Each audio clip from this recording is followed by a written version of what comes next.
जय दोस्तों, मैं मुकेश श्रीवास्तव और इस चैनल में आपका स्वागत करता हूं। दोस्तों, आज का जो सब्जेक्ट है वो है भारत के भूगोल से और उसमें बड़ा प्रमुख चैप्टर है भारत के प्रमुख तटीय मैदान यानी कोस्टा एरिया। तो चलिए इस वीडियो को हम लोग ए से लेकर जेड तक जितने भी क्वेश्चन आते हैं उसको हम लोग देखने की कोशिश करेंगे और बहुत सारे फैक्ट ऐसे हैं जो आपके एग्जाम में भी आ सकते हैं। तो चलिए फिर शुरू करते हैं। मैंने यहाँ पे बनाया हुआ है मानचित्र भारत का, लेकिन आधा बनाया हुआ है क्योंकि भाई नीचे ही सागर है, ऊपर तो सागर है नहीं, इसलिए मैंने सिर्फ दक्षिण भारत का मानचित्र बनाया हुआ है यहाँ पर। लेकिन एक और क्वेश्चन आता है, भाई दक्षिण भारत को प्रायद्वीपीय भारत कहते हैं, क्यों कहते हैं? इसका रीजन है, यहाँ देखिए, जैसे इस वाले के भाग को हम लोग बोलेंगे पश्चिमी, इधर जाएंगे पूरब, तो पश्चिम में क्या है? अरब सागर, पूरब में क्या है? बंगाल की खाड़ी, और नीचे क्या है यानी दक्षिण में हिंद महासागर। अगर कोई भूमि तीन ओर से जल से घिरा हो उसे हम लोग कहते हैं प्रायद्वीप। फिर आपको खाड़ी शब्द दिख रहा होगा यहाँ पे, बंगाल की खाड़ी, बंगाल सागर क्यों नहीं लिखे, ये क्वेश्चन आ सकता है। तो खाड़ी किसे कहते हैं? तो सेम इसी का अपोजिट परिभाषा है, जैसे कि कोई जल भाग अगर तीन ओर से भूमि से घिरा हो उसे हम लोग क्या कहते हैं? खाड़ी। जैसे अभी यही खाड़ी नहीं है भारत में, यहाँ पे देखिए मन्नार की खाड़ी 1 2 3 भूमि से घिरा हुआ है, यहाँ खंबात की खाड़ी देखिए, इधर गुजरात है, इधर इधर, तो ये आपको तीन ओर से भूमि से घिरा हुआ है, इसलिए इसको कहेंगे खाड़ी। अब जरा देखते हैं कि भाई कितने राज्य जो हैं वो समुद्र को टच करते हैं, छूते हैं। तो भाई भारत के 9 राज्य जो हैं समुद्र को छूते हैं, मैंने यहाँ पे लिखा हुआ है, देख लीजिए, गुजरात, महाराष्ट्र, गोवा, कर्नाटक, केरल, यहाँ पे तमिलनाडु, आंध्र प्रदेश, उड़ीसा और पश्चिम बंगाल। अब ये भी क्वेश्चन आ सकता है कि किस राज्य की तट सीमा सर्वाधिक लंबी है? क्योंकि 9 राज्य टच करते हैं, तो भाई किस राज्य की है? तो गुजरात की। कितना है? तो 1214.70 किलोमीटर लगभग में आप मान के चलते हैं। उसके बाद ये भी है कि सबसे कम किसका है? तो गोवा का। ये देखिए गोवा का कितना है? तो 101 किलोमीटर। ठीक, अब मैंने यहाँ पे 3 काल्पनिक रेखा बनाए हुए हैं, यानी कहने का मतलब भाई भारत का जो अधिकार क्षेत्र है कहाँ तक है, तो 0 से लेकर 12 तक को इस लाइन को कहा गया है प्रादेशिक जल सीमा, यानी पूर्ण रूप से अधिकार, इसमें किसी का हस्तक्षेप नहीं है, वो भारत का है। और उसके बाद अगर 12 से 24 चले जाते हैं, इसे कहा जाता है संलग्न क्षेत्रफल, तो इसमें भी आपका लगभग कानूनी अधिकार है, सीमा शुल्क लेना, प्रवासी कानूनी, सब कुछ बनाया गया है, तो ये भी भारत के अधिकार में भी है। और आपका 24 से 200 के बीच में इसे कहा गया है अनन्य आर्थिक क्षेत्र, यानी एक्सक्लूसिव इकोनॉमिक जोन। इसमें भी जीव है उनको संरक्षण प्रदान करना, संशोधन करना, यानी खनिज संपदा भी मिल जाए तो इस पे भी अधिकार आपका भारत का ही होता है। उसके बाद का क्षेत्र में और कह दें तो भारत का अधिकार नहीं होगा। अब आगे देखते हैं, यहाँ पे मैंने बनाया हुआ है, तो एक काल्पनिक रेखा यहाँ दिया हुआ है। अब भारत को 2 भागों में बांट देते हैं, एक तरफ पश्चिम और एक तरफ पूरब। तो पश्चिम में पश्चिमी तट और पूरब में पूरब तट। पश्चिमी तट यहाँ गुजरात से पूरा ले लिया जाए तो आपका कन्याकुमारी तक, और यहाँ कन्याकुमारी से ले लिया जाए तो पश्चिम बंगाल तक। एक चीज और देखिएगा, कन्याकुमारी जो है ऐसे किप जैसा है, इसे कहा जाता है कैप कैमोरीन। ठीक, कन्याकुमारी क्या कहता है? कैप कैमोरीन।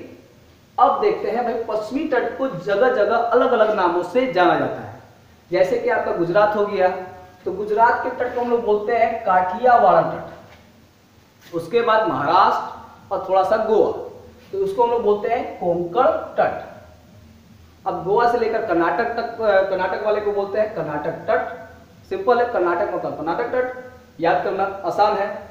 फिर आता है केरल। केरल को केरल तट भी कहा जाता है और मालाबार तट कहा जाता है। ये बड़ा फेमस है मालाबार तट। इसके कारण है क्या कि यहाँ पर एक स्थलाकृति पाई जाती है उल्टी नाव की जैसी, जहाँ से नौका दौड़ प्रतियोगिता, मछली पालन, मतलब मछली पकड़ना, ये सब काम होता है, बहुत ज़्यादा आर्थिक रूप से अच्छा रहता है। तो स्थलाकृति का नाम है, वो क्या नाम है? कयार। ठीक ठीक क्वेश्चन आ सकता है कि भाई कयाल स्थलाकृति कहाँ पाई जाती है, तो आप कह दीजिए मालाबार तट पर। और एक इतिहास के पन्ने में भी मालाबार तट का वो चर्चा किया गया है, जैसे कि 1920 में असहयोग आंदोलन शुरू हुआ था। किसने किया था स्टार्ट, तो गांधी जी ने। और उसी आंदोलन के अंतर्गत एक विद्रोह हुआ था, मोपला विद्रोह। तो ये क्वेश्चन आता है कि मोपला विद्रोह कब हुआ, तो 1921। कहाँ हुआ, तो मालाबार या केरल। या इसमें एक आता है कि भाई मोपला विद्रोह के प्रमुख कौन थे, तो अली मुस्लियार। अब जरा इधर देखते हैं, यहाँ कन्याकुमारी से लेकर पश्चिम बंगाल तक। तो देखिए ये वाला लगभग दोनों एक ही है, लेकिन फिर भी जो दक्षिण वाले क्षेत्र को बोल दिया गया है गोलकुंडा, और उत्तर वाले क्षेत्र को बोल दिया गया है उत्तरी सरकार, यानी उड़ीसा का और आपका पश्चिम बंगाल का क्षेत्र को। ऐसे उड़ीसा के मैदान को उत्कल मैदान भी कहा जाता है। अब अगर देखा जाए तो इधर तमिलनाडु वाला, इसे हम लोग बोलते हैं कोरोमंडल तट। बहुत फेमस है, कारण क्या है, देखिए हमारे यहाँ ग्रीष्म ऋतु के बाद वर्षा होता है, लेकिन जो तमिलनाडु है यानी तमिलनाडु का जो तट है वहां पर जाड़े में वर्षा होता है। अब लौटते हुए मानसून से वर्षा कहाँ होगा, तो तमिलनाडु के तटों पर या कोरोमंडल पर।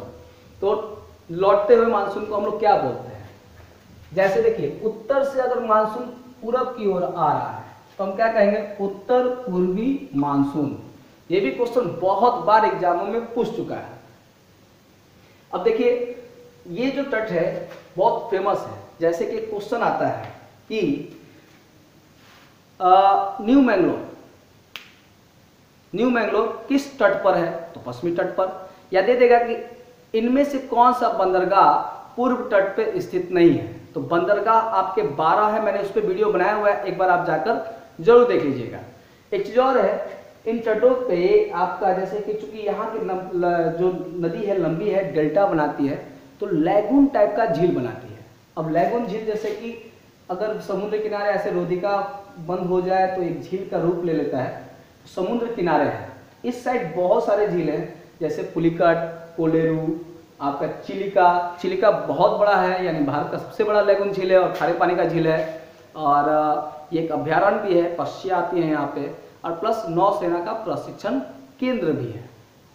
अब एक बहुत ही महत्वपूर्ण जानकारी, जैसे कि अगर आप किसी स्टेशन पे जाते हैं और उस पर लिखा होता है जैसे बक्सर, पटना, या आप कोई भी स्टेशन देखते हैं तो वहां नीचे लिखा होगा समुद्र तल से इसकी सर्वाधिक ऊंचाई कितनी है। ठीक, किसी भी स्टेशन पे जाइएगा तो ये आपको ये मिलेगा। तो आप ये बताइए कि भाई समुद्र तल जो दिया गया है किस भारत में किस स्थान से नापा जाता है। ठीक, ये बहुत ही महत्वपूर्ण क्वेश्चन है। तो देखिए आपका जो चेन्नई है, चेन्नई का मानक मान लिया गया है, उसके ही तल से पूरे इंडिया के शहरों को नापा जाता है। यानी आप जो स्टेशन पे लिखा हुआ होता है वो समुद्र तल, तो आपका कहां से नापा गया है, चेन्नई से। बहुत ही महत्वपूर्ण क्वेश्चन है। अब मैं कुछ क्वेश्चन पूछने वाला हूं, 10 क्वेश्चन, देखते हैं आप लोग जवाब देते हैं कि नहीं, क्योंकि आप लोग कमेंट करते हैं तो अच्छा लगता है। चलिए, पहला क्वेश्चन है, भारत का सबसे प्राचीन बंदरगाह कौन सा है। दूसरा, भारत का सबसे गहरा बंदरगाह कौन सा है। तीसरा, सबसे छोटा राष्ट्रीय राजमार्ग NH-47A कहां से कहां तक है। चौथा, कि कोंकण रेल परियोजना कहां से कहां तक है और उसकी लंबाई कितनी है। पांचवा, कि पूर्व तट रेलवे का मुख्यालय क्या है। छठा, भारत का सबसे व्यस्त बंदरगाह कौन सा है।